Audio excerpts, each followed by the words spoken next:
Hello and welcome to another episode of Twin Pair Tutorials. Today I'm going to be talking about DNA. We are going to be talking about why it is so important to collect your buck's DNA, how to go about it, and where you can submit it, whether you have an ADGA registered dairy buck or any other breed of buck. As always, these tutorials are brought to you by our amazing Patreons. They are other fellow goat farmers just like you who want to learn more and get better at what they're doing with goats and support continuing this dairy goat education. So let's talk about why it is absolutely essential to get DNA on your bucks, whether you have even a registered animal or not. I would still suggest doing this. So if you are a member of the ADGA, as of January 1st, 2024, all bucks born after that date need to have DNA on file before their progeny can be registered. So if you bought a junior buck in 2024, maybe you're using him to breed right now, you will not be able to register his kids until his DNA is on file. If you have bucks who are older than that, who were born in 2023 or earlier, they do not need to have DNA on file. You can carry about as usual. But why did ADGA make that rule?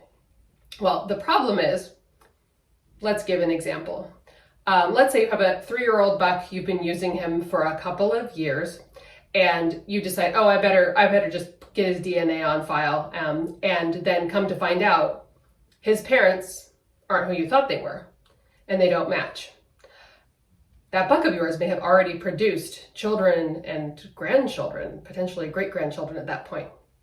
And that discovery would invalidate the registrations of all of the kids beneath him.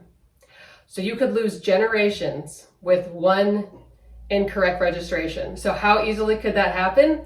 Let's say your doe is in heat and a buck jumped the fence, bred her, you didn't see it, he jumps out, you come home that night, you breed her to a totally different buck, and that's who you register the kids to, thinking, of course, that that's who the dad is.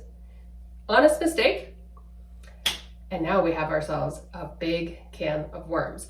So I think it's actually great that we're doing this and everybody has to have DNA on file. It's a big peace of mind for me. Another reason you might want to have DNA on file is so that if there are any questions later, if somebody comes to you 6 years from now and gets some kind of DNA error or has some dispute or question about the DNA of X, Y, and Z buck that you owned, you have the proof. You've got it. So there are 2 things you can do. You can collect DNA and have it sampled immediately so it goes on record. But even if you don't do that, you can take a sample that you keep just for you, just in case. You want to take the sample and we're going to put it in an envelope. I'm going to show you guys how to do that next, but then you just want to keep it labeled in a clean and dry place. Some people would say put it into a filing cabinet. It occurred to me the other day though, that if we had, let's say, a water leak or a fire came through, that those samples would be lost. So now I'm keeping my samples in my fire safe. That way I've got the peace of mind that I know exactly who all my bucks were over the years, whether I owned him for a short time or a long time, or if it was even just a junior buck that I sold. Keep in mind, if you have other valuable does, you can absolutely put their DNA on file as well. But with the rules around bucks, that's why we've got to get this done. So let's go out and do some DNA pulls. So to request DNA and get your paperwork to send in a sample for your ADGA registered animals, you are going to log into your account as per usual. And then you are going to go to the name of the goat that you own. You are going to click on these 3 dots to the right of their name, and you're going to go DNA request. Super duper easy. You're just going to put in that information here, follow the steps, and it's going to usually immediately or within a day, you are going to get that form that you need sent directly to the email address associated with your ADGA account. Keep in mind that you can only do this with goats that you currently own or that you are the breeder of. you cannot request DNA sampling on a goat that you do not own or no longer own unless you were the breeder. Now, if you are not with ADGA, you can submit your DNA on your own directly from UC Davis's veterinary medicine website. You can literally Google UC Davis goat DNA and it will take you right here. You will want to create your own account here. It's called the VGL. You'll create an account, and then right there through your VGL account, you'll be able to request submitting a goat DNA sample.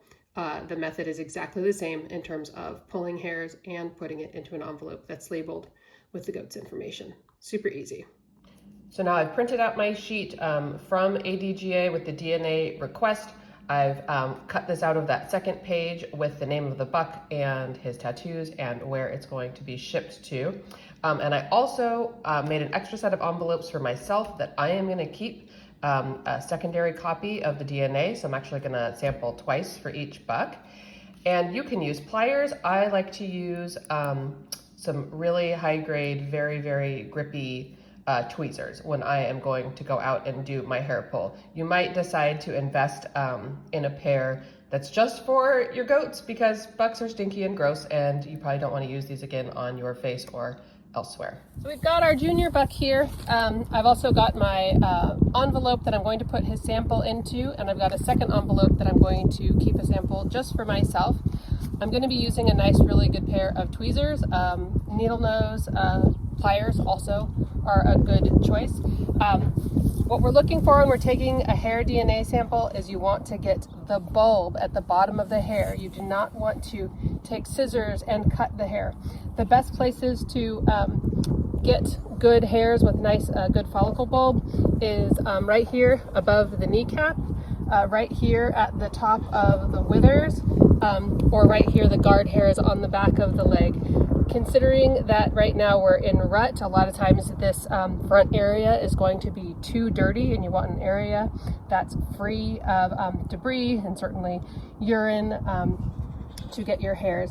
So I'm going to go ahead and I'm going to come down here and try to get some at the top of the withers. I'm going to just pull real hard. And then I'm going to check them to see if they have little bulbs on the end. Only a few of these do, so I'm going to keep pulling again, and you want to have 20 to 40 hairs in your sample. Too many is better than too few. This guy is starting to grow in his winter coat, so I'm going to go ahead and try grabbing some of these hairs from back here.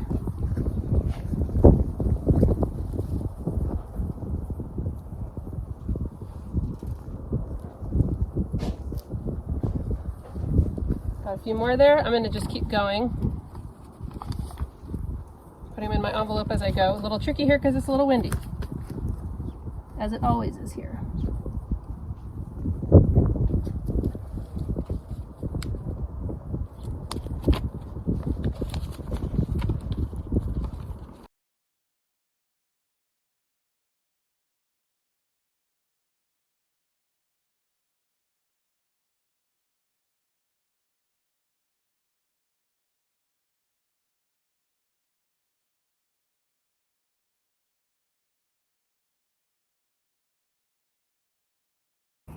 Anyway, I'm going to keep going along here until I get about 20 to 40 good hair samples in here and another 20 to 40 here.